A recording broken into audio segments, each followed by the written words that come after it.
لله وكفى وسلام على عباده الذين اصطفى أما بعد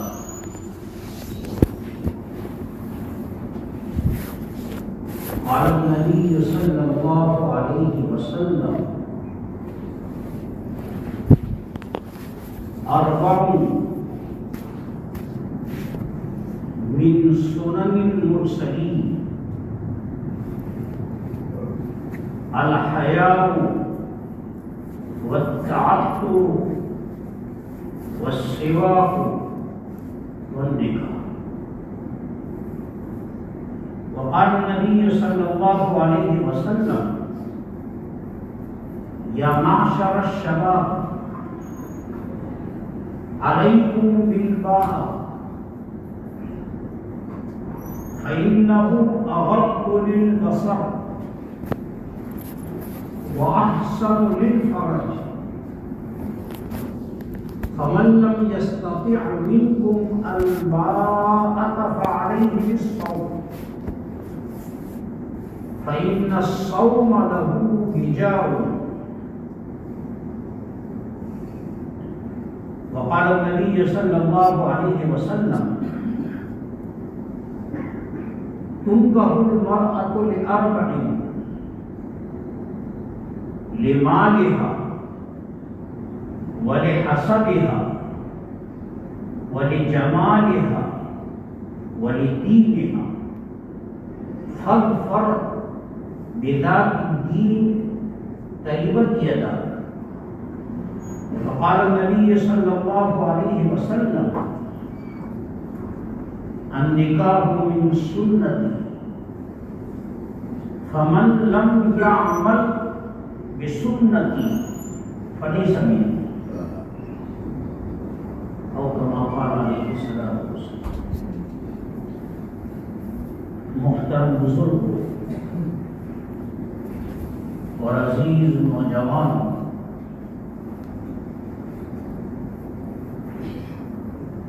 رمضان المبارک کے بعد آج کا بیان پہلا بیان ہے.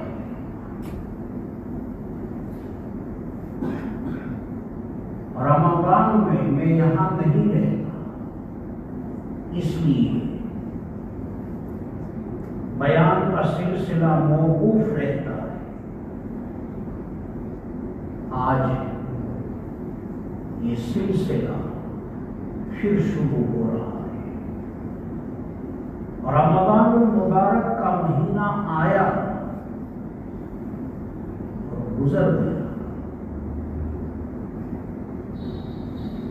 ہر ایک اللہ کے بندے اور ہر ایک اللہ کی بندی نے حسب استطاعت اور حسب توفیق الہی عبادت کی.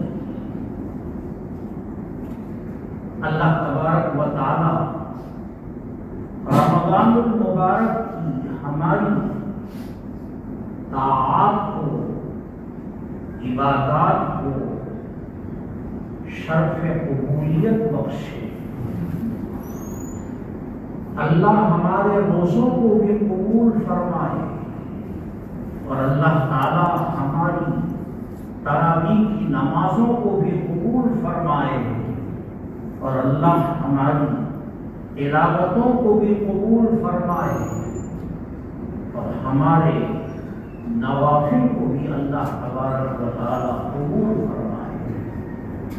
اور رمضان المبارک میں جو ہم نے خیرات کی اور صدقات کیے، اللہ ہماری خیراتوں کو اور صدقات کو اور ہمارے ہر نیک عمل کو جو ہم سے ہو سکا،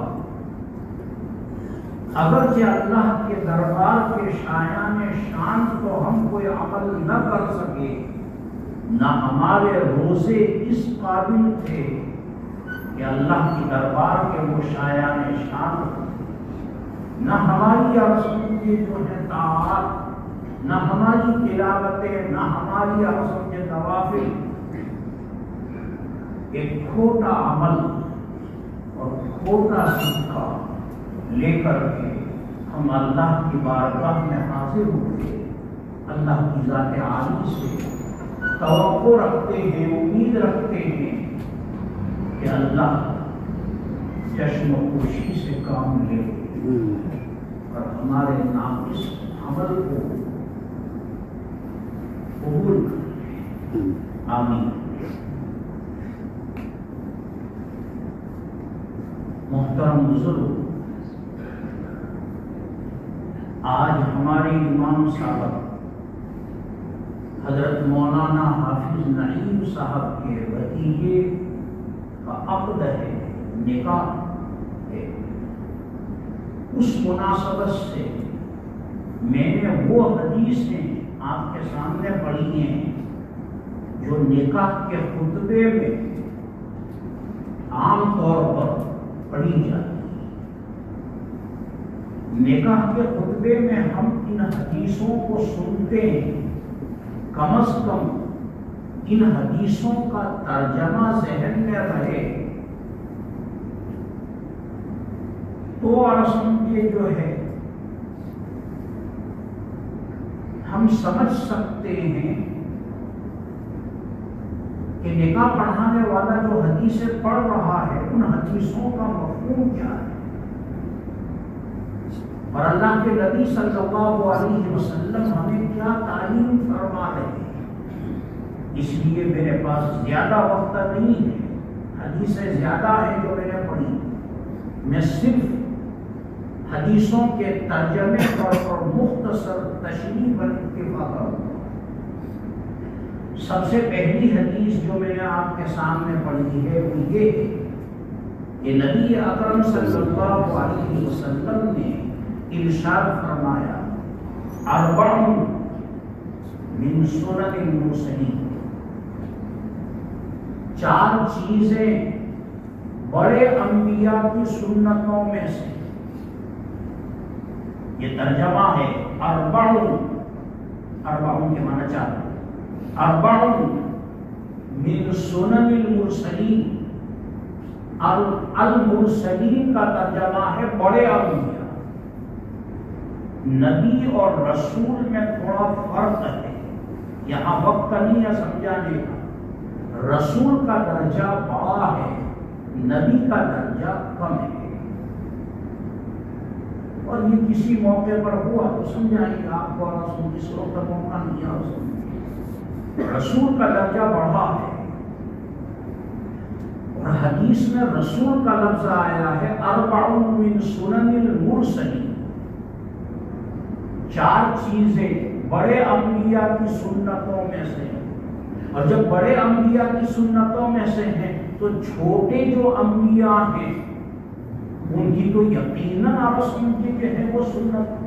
جن چیزوں کو بڑے انبیاء نے اپنایا اور اختیار کیا ہو، چھوٹے جو انبیاء ہیں وہ تو یقیناً ان چیزوں کو حدیث میں فرمایا گیا اربع من سنن المرسلین، چار چیزیں بڑے انبیاء کی سنتوں میں سے ہیں۔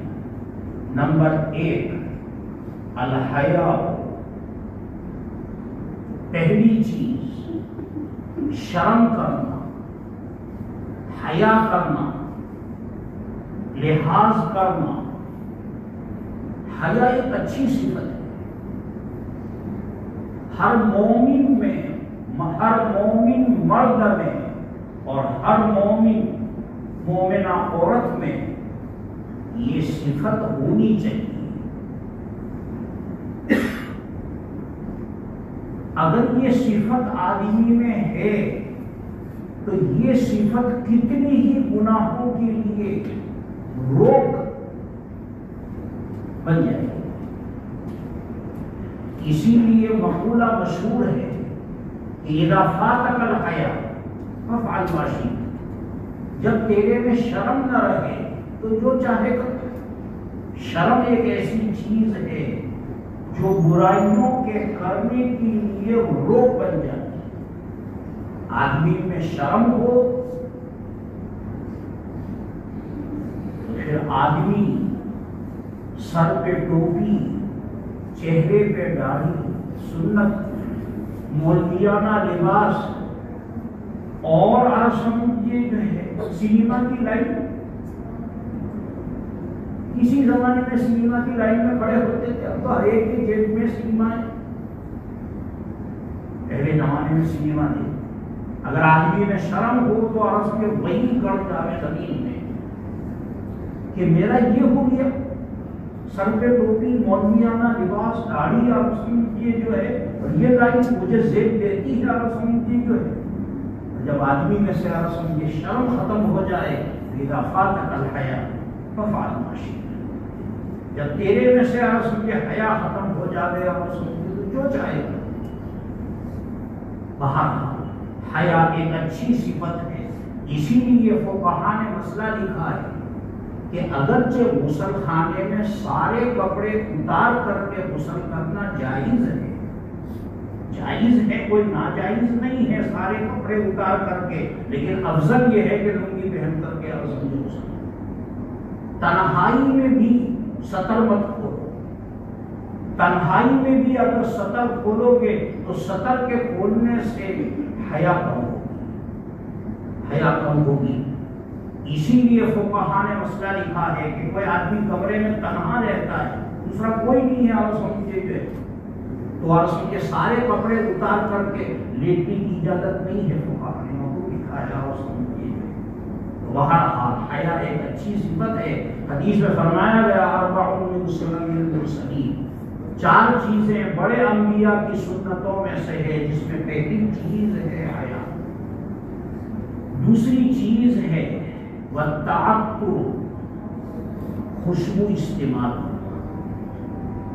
تعطر ہر نبی نے خوشبو استعمال کی ہے، اور الحمدللہ مسلمانوں میں خوشبو استعمال کرنے کا اتنا رواج ہے کہ ہندوؤں میں اس کا 10واں حصہ نہیں ہے. مسلمان خوشبو استعمال کرتا ہے، اتنا استعمال کرتا ہے، اور سمجھیے کہ کیوں؟ سنت ہے، انبیاء، بڑے انبیاء کی سنتوں میں سے. الحیاء والتعطر، تعطر کے معنی خوشبو استعمال کرنا. اور تیسری چیز ہے والسواک، مسواک استعمال. یہ بڑے انبیاء کی سنتوں میں سے. نسائی شریف کی روایت ہے، نبی اکرم صلی اللہ علیہ وسلم نے ارشاد فرمایا السواک مطہرۃ للفم مرضاۃ للرب. مسواک کرنا منہ کی صفائی کا ذریعہ ہے اور رب کی خوشنودی کا باعث ہے. 2 فائدے، ایک تو منہ صاف ہوتا ہے مسواک کرنے سے، اور ایک رب راضی ہوتا ہے. مرضات للرب، السواک مطہرۃ للفم مرضات للرب. تیسری چیز مسواک کرنا، اور چوتھی چیز ہے لکھنا. 4 چیزیں ہو گئی، حدیث پوری ہوئی. اربع من سنن المرسلین الحیاء والتعطر والسواک والنکاح. حیا، خوشبو استعمال کرنا، مسواک کرنا، اور نکاح. یہ بڑے انبیاء کی سنتوں میں سے. دوسری حدیث جو میں نے آپ کے سامنے پڑھی، نبی اکرم صلی اللہ علیہ وسلم نے ایک مرتبہ جوانوں کو اکٹھا کیا، جتنے نوجوان تھے، نوجوان پارٹی، اور اس میں یہ جو ہے جوانیوں کو سب کو اکٹھا کیا. حضرت عبداللہ ابن عمر فرماتے ہیں کہ جب ہم ہجرت کر کے مدینہ آئے تو انصار مدینہ نے اپنے گھر پیش کیے ہمیں رہنے کے لیے، لیکن وہ گھر پہ راندر کے گھر کی طرح تھوڑے تھے. اور سمجھیے کہ اکیلے آدمی کو بھی ڈر لگے، یہاں سے لے کر کے وہاں تک، اور چھوٹے چھوٹے جھونپڑے تھے.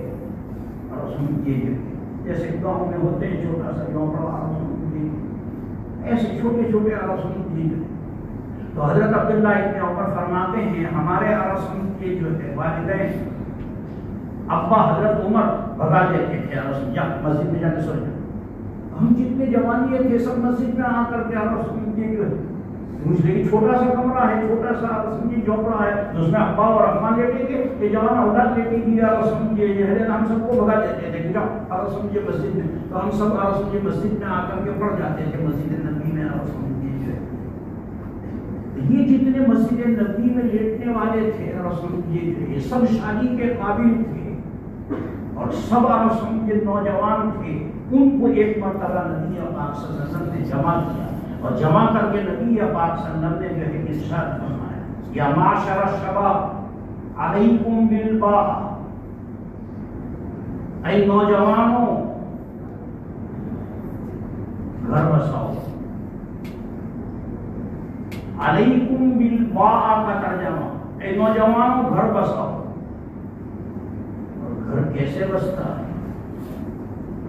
بولو بھائی، گھر والی کے آنے سے گھر بستا ہے، گھر والی کے رسم کیجیے، گھر والی آئے گی تو گھر بسے، لہذا نبی پاک فرمائے شادی کرو، علیکم بالباء یا معاشر الشباب، اے نوجوانوں لازم ہے تم پر شادی کرنا اور گھر بسنا۔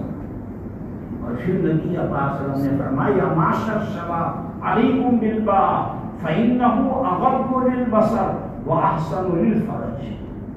آپ صلی اللہ علیہ وسلم نے فرمایا شادی کرنے کے دو فائدے، آپ صلی اللہ علیہ وسلم نوجوانوں کو سمجھا رہے ہیں کہ شادی کرو، تو شادی کرنے کے دو فائدے، نمبر ایک پہلا فائدہ فإنه اغض للبصر، شادی کرنے سے نگاہ نیچی رہتی، شادی کرنے سے نگاہ نیچی رہتی ہے، جو بھوکا ہوتا ہے وہ پھانکے مارتا ہے، جو پیٹ بھرا ہوتا ہے اور حالات طریق ایسی جس کی شہرت پوری ہوتی ہے اور سمجھیے وہ پھانکے نہیں مارتا ہے، نگاہ نیچی رہتی ہے اور سمجھیے جب راستے میں چلتا ہے اجنبیات کو نہیں بھولتا ہے اور سمجھیے، اس لیے نبی پاک نے فرمایا فإنه اغض للبصر، شادی کرنا یہ نگاہ کو نیچا رکھتا ہے۔ اور دوسرا فائدہ حدیث پاک میں فرمایا گیا کہ اس سے شرمگاہ کی حفاظت ہوتی ہے، وَأَحْسَنُ لِلْفَرْجِ، شرمگاہ کی رسم کی حفاظت ہوتی ہے۔ اور پھر نبی پاک صلی اللہ علیہ وسلم نے فرمایا اگر کسی وجہ سے فوری طور پر شادی کرنے کے انتظامات نہ ہو، گھر ہی نہیں ہے، تو کوئی لڑکی کیسے دے گا؟ ابھی تو سارے صحابہ اپنی ہجرت کر کے آئے ہیں اور سمجھیے مدینے میں اور سمجھے کوئی گھر نہیں اور سمجھے تو آپ اور سمجھے شادی کریں گے تو دلہن کو لا کر کے ٹھہرائیں گے کہاں؟ اور سمجھے ایسی کوئی مجبوری ہو تو نبی پاک صلی اللہ علیہ وسلم نے ایک علاج بتایا، شادی کے قابل ہیں لیکن شادی اور سمجھے جو ہے نہیں کر سکتے کسی مجبوری کی وجہ سے، تو نبی پاک صلی اللہ علیہ وسلم نے فرمایا فعلیہ بالصوم، لازم ہے تم پر روزے رکھنا، جو شادی نہیں کر سکتے کسی وجہ سے لازم ہے ان پر اور سمجھے روزے رکھنا۔ کیوں؟ روزے رکھنے سے قوت شہوانیہ ٹوٹتی ہے، روزے رکھنے سے قوت شہوانیہ اور سمجھے جو ہے ٹوٹتی ہے، اور جب قوت شہوانیہ ٹوٹے گی تو آدمی گناہ کی طرف اور سمجھے جو ہے مائل نہیں ہوگا، اور آدمی شادی کے قابل ہو اور سمجھے جو ہے شادی نہ کرے اور سمجھے تو قوت شہوانیہ موجود ہے جو ہے اس کی وجہ سے گناہ کے صدور کا اور سمجھے جو ہے امکان ہے، اس لیے آپ نے فرمایا فعلیہ بالصوم فإن الصوم له وجاء، روزے بھی تھوڑے رکھنے ہیں، اور اگر جو ہے بہت زیادہ روزے رکھے تو خسی ہو جاؤ گے۔ فإن الصوم له وجاء، وجاء کے معنی خسی، اور سمجھے جو ہے زیادہ روزے رکھنے سے اور سمجھے آدمی خسی ہو جاتا ہے، پھر اور سمجھے شادی کے قابل بھی نہیں رہتا، لہذا یہ علاج ہے قوت شہوانیہ کو توڑنے کا۔ لیکن اور سمجھے نہیں کہ مسلسل اور سمجھے 6 مہینے تک آپ روزے ہی رکھتے جائیں اور سمجھے جو ہے پھر تو خسی ہو جائیں گے اور سمجھے جو ہے اور جو ہے شادی کے قابل ہی نہیں رہیں گے، اس لیے اور سمجھے جو کنٹرول میں اور سمجھے اتنے روزے کہ جس سے قوت شہوانیہ ٹوٹ جائے اور سمجھے۔ بہرحال یہ دوسری حدیث پوری ہوئی۔ ایک تیسری حدیث آپ سمجھے جو آپ کے سامنے آپ نے پڑھی ہوئی وہ یہ ہے کہ نبی اکرم صلی اللہ علیہ وسلم نے ارشاد فرمایا تنکح المرأۃ لأربع، عورت کا انتخاب کیا جاتا ہے 4 چیزوں کو مد نظر رکھ کر۔ جب آدمی رشتہ تلاش کرتا ہے اور رشتہ ڈھونڈتا ہے اور لڑکی کو دیکھتا ہے تو رسول کی 4 چیزوں کو پیش نظر رکھ کر آدمی سمجھے رشتہ تلاش۔ تنکح المرأۃ لأربع، عورت سے شادی کی جاتی ہے 4 بنیادوں پر۔ 4 بنیادیں ہیں شادی کی رسم۔ تنکح المرأۃ لأربع لمالها، کچھ لوگ دنیا میں وہ ہیں جو جہیز کو اور مال کو بنیاد بناتے ہیں، مالدار سے مالدار، لکھ پتی اور کروڑ پتی اور سمجھے ہے آدمی کی لڑکی سے اور سمجھے شادی کرے تاکہ ہم مالا مال ہو جائیں، اور جب وہ آوے دلہن تو سارا گھر بھر جاوے اور سمجھے جو ہے۔ کچھ لوگ ہیں کہ جو مال کو بنیاد بناتے ہیں، جہیز کو بنیاد بناتے ہیں، تو تنکح المرأۃ لأربع لمالها ولجمالها۔ کچھ لوگ ہیں وہ چمڑی کو اور سمجھے بنیاد بناتے ہیں کہ اور سمجھے حسینہ اور سمجھے عورت ہو اور سمجھے حسینہ ہو اور سمجھے جو ہے 2 بچے ہوئے سارا حسن ختم۔ مال آنے جانے والی چیز ہے، مال سدا باقی رہنے والی چیز نہیں ہے اور سمجھے۔ نمبر 3، کچھ لوگ ہیں جو حسب اور نسب اور خاندان کو بنیاد بناتے ہیں۔ اونچے خاندان کی لڑکی ہے، ارے اونچے خاندان کی لڑکی تو کیا کرے گا، اس کو چٹنی بنائے گا اور سمجھے جب اس کے اندر دینداری نہیں ہے اور سمجھے تو کس کام کیا اور سمجھے اس لڑکی پر۔ یہ 3 بنیادیں نہیں ہونی چاہیے۔ مال کی بنیاد پر رشتہ طے نہ کیا جائے، حسب اور نسب کو بنیاد بنا کر کے رشتہ طے نہ کیا جائے، اور حسن و جمال کو بنیاد نہ بنایا جائے۔ حدیث میں فرمایا گا فَاظْفَرْ بِذَاتِ الدِّینِ تَرِبَتْ یَدَاکَ، دین کو بنیاد بناؤ۔ دیندار گھرانے کی لڑکی اور سمجھے جو ہے تاکہ اس کی کوکھ سے جو اولاد جنم لے وہ بھی دیندار بنے۔ ماں میں اگر دینداری ہوگی تو بچوں میں دینداری آئے گی، اور اگر ماں میں دینداری نہیں ہے تو آپ سمجھے جو ہے بچوں کی سب سے پہلی تربیت گاہ کہہ لو یا تعلیم گاہ کہہ لو ماں کی گود ہے۔ لہذا ماں کی گود اگر جو ہے اور سمجھے ماں میں اگر دینداری ہے، باہر یہ 3 حدیثیں پوری ہوئی، اور سمجھے جو ہے ایک آخری حدیث اور سمجھے جو ہے النکاح من سنتی فمن رغب عن سنتی فلیس منی، اور ایک روایت میں ہے فمن لم یعمل بسنت، نبی پاک نے فرمایا نکاح کرنا میری سنت ہے، اور جو میری سنتوں پر عمل نہ کرے اس کا مجھ سے کیا تعلق۔ فمن لم یعمل بسنتی فلیس منی، فلیس منی کا مطلب ہے کہ مجھ سے کیا تعلق، جو میری سنتوں پر عمل نہ کرے۔ اور ایک روایت میں ہے فمن رغب عن سنتی فلیس منی، جو میری سنتوں سے اعراض کرے، رغبہ کے معنی اعراض کرنا، جو اعراض کرے اس کا مجھ سے کیا تعلق۔ یہ چند باتیں آپ سمجھے عرض کی گئی نکاح کے تعلق سے اور سمجھے جو ہے، اور ایک ضروری ہے نا وہ یہ ہے کہ جیسے اس جمعہ کو حضرت مولانا کے آپ سمجھے جو ہیں بھتیجے محترم جو ہیں ان کا اگلا جو جمعہ ہے اس میں اسی مسجد کے ایک خادم حافظ عباس صاحب جو ہیں جانتے ہیں ہر کوئی سمجھے جو ہے ان کے لڑکے کا سمجھے نکاح ہے۔ وہ بیچارے بہت مصر ہیں کہ نہیں آپ ہی کو پڑھانا ہے اور آپ کو بیان بھی کرنا ہے، اس لیے آئندہ جمعہ کو میں یہاں نہیں آ سکوں گا، کسی اور کو دیکھ جو ہے منتخب کروں گا۔ میں قصائے والا مسجد میں سمجھے جو ہے ان کا نکاح ہے تو وہاں سمجھے جو ہے نماز بھی نہیں کروں گا، بیان کروں گا،